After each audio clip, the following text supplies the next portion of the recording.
Hello, and welcome to a lesson introducing modulation to closely related keys. The concept of modulation is an extension of tonicization. However, whereas tonicization is a temporary phenomenon, modulation is a more structurally significant, longer-lasting change of tonic. There are different kinds of modulations. This video focuses on pivot chord modulations to closely related keys, or CRKs for short. We begin with the circle of fifths. For the ease of demonstration, let's assume our home key, or primary key, is C major. However, this concept applies to all major keys. The closely related keys to C major, then, are these keys, outlined in orange. Now let's see why.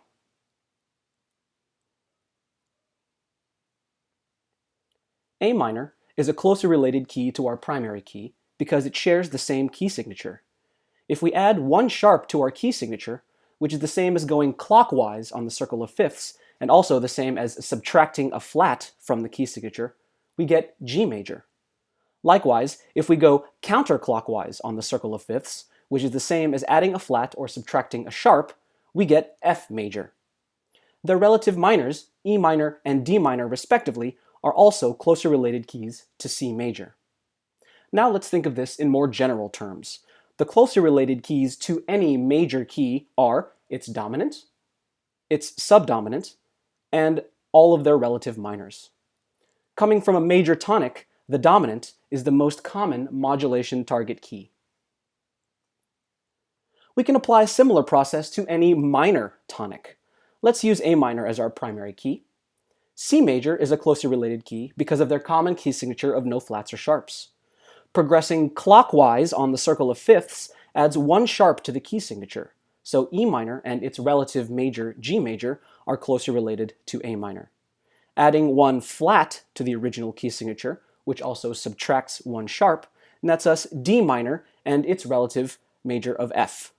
More broadly then, the relative major of any minor key is a closely related key, as is the minor dominant, note, not the major dominant, and its relative major, the subtonic, as well as the subdominant and its relative major, the submediant. Of all these closely related keys, the relative major is the most common destination from a minor tonic. The concept of closely related keys is tied to the concept of modulation through harmonies known as pivot chords. A pivot chord is a transitional chord used between two closely related keys. It's called a pivot chord because it has diatonic function in both the original key and in the new key. Because they often precede the secondary dominant, pivot chords often have predominant function in the new key. Pivot chord modulations are the most common type of modulations, so be prepared to see and hear them a fair amount. To use a pivot chord to modulate to a closely related key, we must first determine which chords are eligible to be pivot chords. Since modulating to the dominant is the most common type of pivot chord modulation from a major key, we'll use a modulation from C major to G major as our example. Let's list all the triads in each key, specifically noting their roots and qualities. Then, we eliminate all the chords unique to each key. Now, we're left with all the chords that have diatonic function in both C major and G major. C major triad, G major triad, E minor triad, and an A minor triad. These are the chords that can be used as pivot chords when modulating from C major to G major. Here's how a pivot chord works in context. For example, let's say the music begins in C major with this basic progression. The A minor chord at the end of this segment can be used as a pivot chord to G major, but because the key is changing, the chord's function, and hence its Roman numeral analysis, will be different. In the key of G, an A minor triad functions as the 2 chord. This is the crux of the matter regarding pivot chord modulations. The same chord is used in both keys because it has diatonic function in both keys. This symbol indicates a modulation in a Roman numeral analysis. Another way to think of pivot chord modulation is with color. Let's assign the C major segment the color red, and the G major segment blue. The A minor chord at the end of the C major segment has red function, 6 in C major, but also blue function, 2 in G major. The transition from red to blue through purple illustrates how a pivot chord works. Just like purple is related to both red and blue, the A minor chord has diatonic function in both C major and G major. It is one door through which we can walk to get to G major from C major.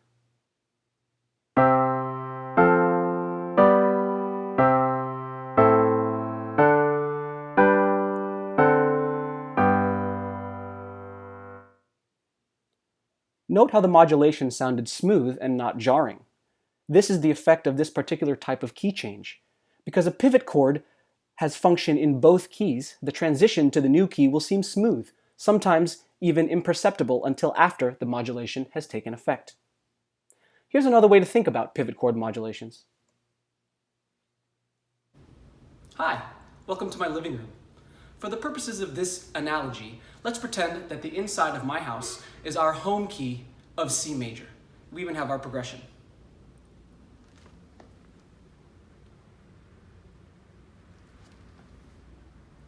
The outside world is our secondary key of G major.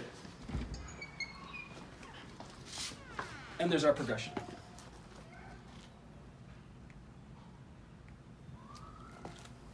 This door represents the pivot chord of A minor. Now, doors have a relationship to both the inside world and the outside world. Similarly, pivot chords have a relationship to the old key and the new key. So, from the perspective of C major, the A minor chord functions as the 6th chord. But, from the perspective of G major, the A minor chord functions as the 2 chord. One chord, but diatonic functions in 2 keys. Pivot chords.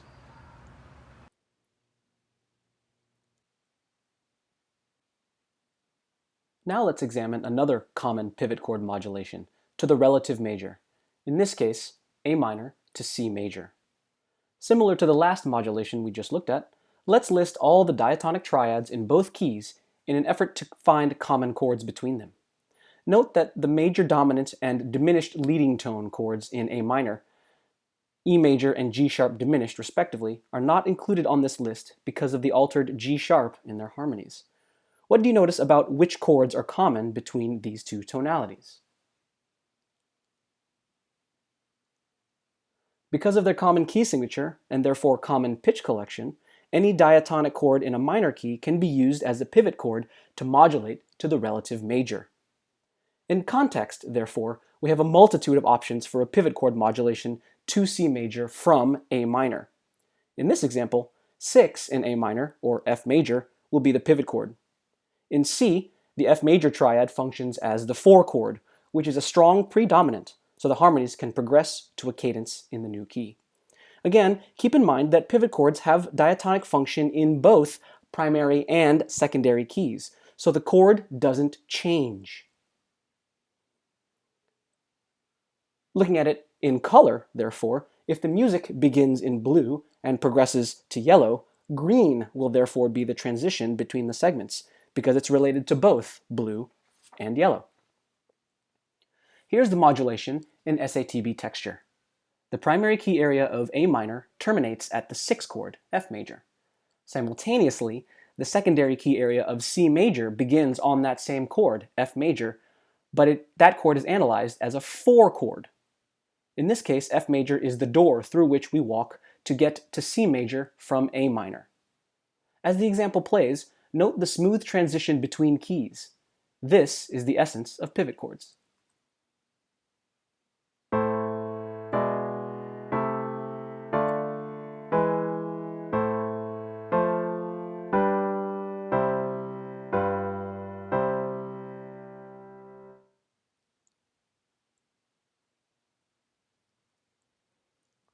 The next step in our discussion of pivot chords is how to find them and identify them in a score. As always, start as general as possible. Determine if the piece does indeed modulate to a closely related key. As a good general rule and first step in the process, look for accidentals in the score. That is, Examine the score for chromatic notes, notes that are outside the original key. What key is implied by the accidentals you see? Take stock of these accidentals, also bearing in mind the original key signature. For example, if the original key is D major, and the music starts to use G sharps consistently, the implied new key is most likely A major. Why? The F sharp and C sharp of the primary key of D major are still in use, but now G sharp is added to the mix. The keys of A major and F sharp minor are implied by the key signature with 3 sharps, but since there's no E sharp, which is the leading tone to F sharp, we can safely deduce that the implied new key is A major, which is the dominant of the primary key, D major, and therefore a closely related key. After determining the new or secondary key, find the first instance of those accidentals. This is most likely the first appearance of the secondary dominant, 5 in the new key. Because pivot chords often have predominant function in the new key, go back 1 chord from the secondary dominant, and this should be the pivot chord. You should notice that this harmony has no accidentals. It's also still in the original key, but it also precedes the dominant in the new key, thereby bestowing it predominant function in that new key. Again, this is the essence of pivot chords. They have diatonic function in both keys. Now let's examine the first movement from Mozart's Divertimento, Köchel 136. I'll play through the first 36 measures of the movement, which begins in D major.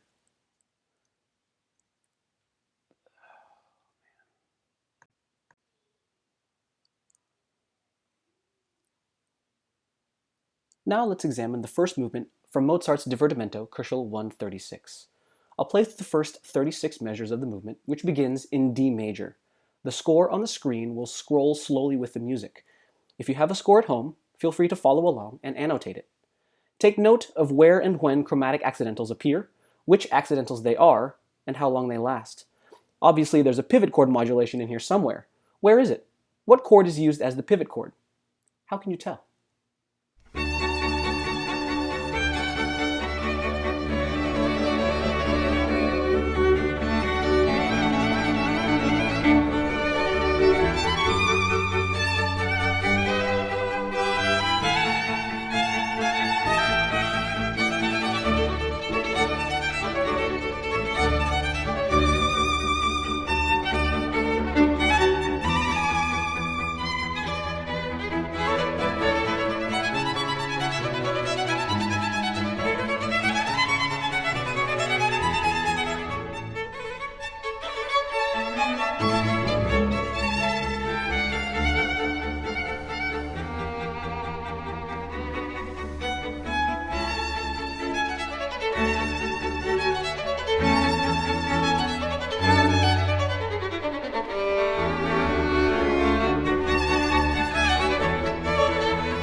The first 12 measures clearly are in D major. Measures 15 through 36 are in A major, as indicated by the consistent presence of G sharp, the emphasis on A in the bass, and the A major scales in the violins. Since A major is a closely related key to D major, the dominant, there's a good chance a pivot chord exists somewhere between these tonal areas. A closer look at these measures reveals that to be the case indeed. The repeated 5-7-1 harmonies in measures 11 through 12 are an extension of the cadence that occurs on the downbeat of a measure 11. A new dotted rhythm is introduced by the second violins in measure 13, signaling a thematic transition as well as a tonal modulation to the dominant. While the G sharp on the third beat of measure 14 is a chromatic passing tone, its function has changed to the secondary leading tone by the very next measure, forming the third of the secondary dominant seventh. As the first violins echo the dotted rhythm, the key change to A major is complete.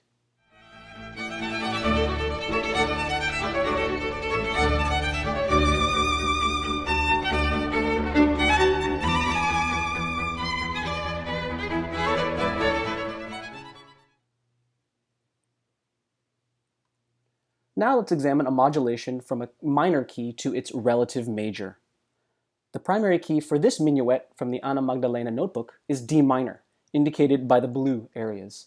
The consistent C sharps, along with the left-hand emphasis on D and A, do and sol in D minor, corroborate this analysis. The absence of C sharps in these yellow areas, as well as the absence of B natural, indicates an F major tonality, which is the relative major of the primary key. Notice that even in a piece this short, there can be several modulations out of and back into the home key of D major. As you listen to the piece, pay attention to how each color or tonal area sounds and feels in relation to the others, particularly the transitional nature of the pivot areas.